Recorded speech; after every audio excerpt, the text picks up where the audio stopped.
Bonjour et bienvenue sur ATech. Aujourd'hui, on s'attaque à un morceau de choix, ITER. C'est sans doute le projet scientifique et industriel le plus ambitieux, mais aussi le plus complexe jamais entrepris par notre espèce. L'idée ? Recréer une étoile en bouteille pour démontrer que la fusion nucléaire contrôlée peut devenir notre future source d'énergie bas carbone. Pourquoi ce chantier titanesque, posé tranquillement dans le sud de la France, mobilise-t-il une coalition internationale digne d'un film de science-fiction ?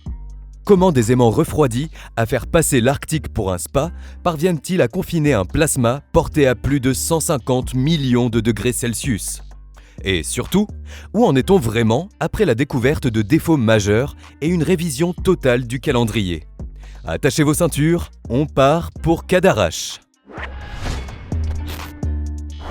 Imaginez un terrain de jeu de 180 hectares au cœur du centre nucléaire de Cadarache.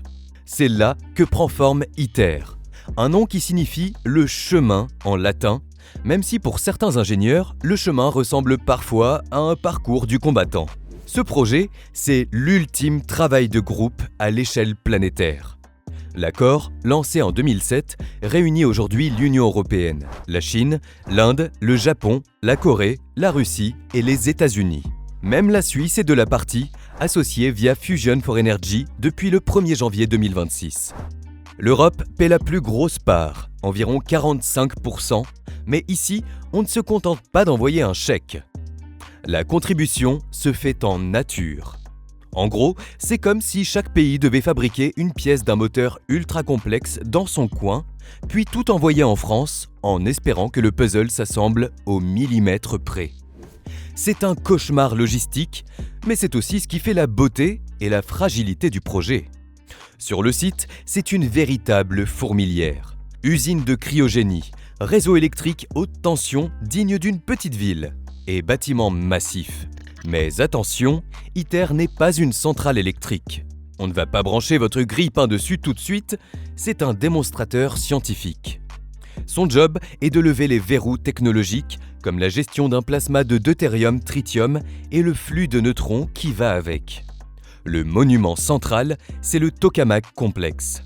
Un bâtiment ancré sur des fondations antisismiques pour éviter que la machine ne s'énerve au moindre tremblement de terre. À l'intérieur, on trouve le tokamak, des millions de pièces qui doivent s'emboîter avec des tolérances si strictes qu'elles feraient passer un horloger suisse pour un amateur. Dans l'Assembly Hall, les composants arrivent par module de plusieurs centaines de tonnes. Enfin, quand tout va bien, car comme vous allez le voir, le puzzle a connu quelques ratés mémorables. Le principe de la fusion, c'est de faire léviter une soupe de particules à 150 millions de degrés sans qu'elle touche les parois. Sinon, disons que la paroi ne passerait pas un bon quart d'heure. Pour réussir ce miracle, on utilise des aimants supraconducteurs.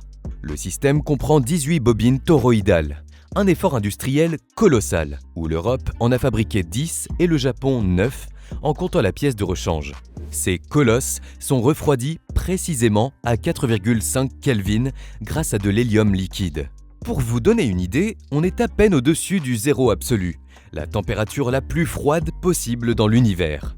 On a donc, dans la même machine, le point le plus froid et le point le plus chaud de la galaxie, séparés de seulement quelques mètres. C'est le grand écart thermique ultime. Tout ce beau monde est enfermé dans le cryostat, une sorte de thermos géante en acier inoxydable de 30 mètres de haut, fabriqué en Inde par Larsen & Toubro. Ce cryostat assure l'isolation thermique et sert de barrière de confinement. Autour, un bioshield en béton armé protège le personnel des neutrons. C'est massif, c'est lourd, et chaque soudure est scrutée comme si la survie de l'humanité en dépendait. Sur le plan physique, ITER veut faire comme le Soleil, mais en mieux. On fait fusionner des noyaux de deutérium et de tritium pour produire de l'hélium et une énergie phénoménale. Pour allumer le feu, on utilise le chauffage ohmique, comme un vieux radiateur, des micro-ondes géants et l'injection de neutres. L'objectif est d'atteindre un plasma brûlant où la réaction s'auto-entretient. On parle souvent du facteur de gain énergétique, le fameux SQS. Pour ITER, la cible est SQ égale 10S. Traduction, on injecte 50 MW pour en récupérer 500 sous forme de puissance de fusion. C'est un rendement qui ferait rêver n'importe quel investisseur.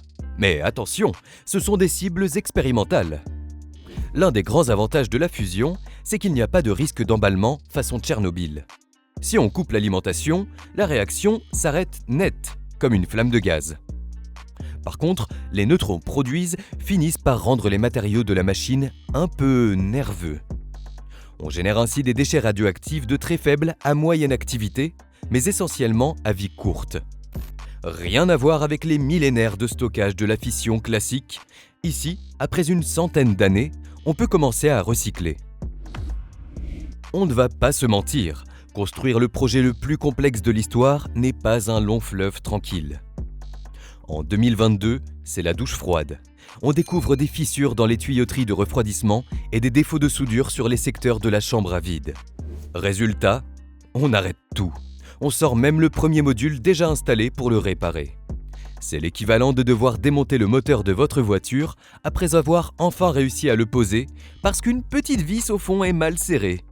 En 2023 et 2024, les meilleurs experts du CEA et du CERN se sont penchés sur le malade pour découvrir une stratégie de réparation chirurgicale. Conséquence inévitable, le calendrier a pris un sacré coup de vieux. Oubliez les promesses de 2016.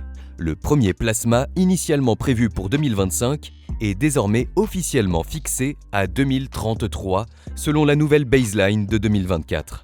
On préfère prendre son temps et réparer correctement plutôt que d'allumer une machine défectueuse à plusieurs milliards d'euros. C'est frustrant, certes, mais c'est le prix de la sécurité. Aujourd'hui, en ce début d'année 2026, l'ambiance est à la reconstruction. L'assemblage du cœur est ralenti par ces réparations, mais les composants restants continuent d'arriver. On profite de ce temps pour affiner les procédures et apprendre des autres, comme du tokamak japonais JT60SA, qui nous sert de petit frère d'entraînement. La Suisse, comme on l'a dit, est de retour dans la boucle, ce qui redonne un coup de boost à la recherche européenne. On prépare aussi déjà l'après-ITER avec les projets de type démo, les futures centrales, qui, elles, injecteront vraiment de l'électricité sur le réseau. ITER avance plus lentement que prévu, c'est un fait. Mais la campagne de réparation actuelle et la révision du calendrier montrent une maturité nécessaire. On ne joue pas avec une étoile artificielle pour respecter une date symbolique. Plus qu'une simple machine, ITER reste le laboratoire mondial de notre futur énergétique. La question reste entière.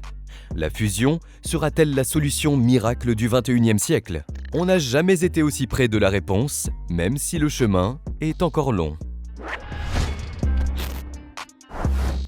Voilà qui conclut ce décryptage.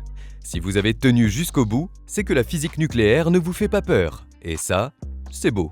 Si la vidéo vous a plu, laissez un petit like pour soutenir le travail de l'équipe. Et dites-nous en commentaire si vous croyez encore au calendrier de 2033 ou si vous pariez sur de nouveaux retards.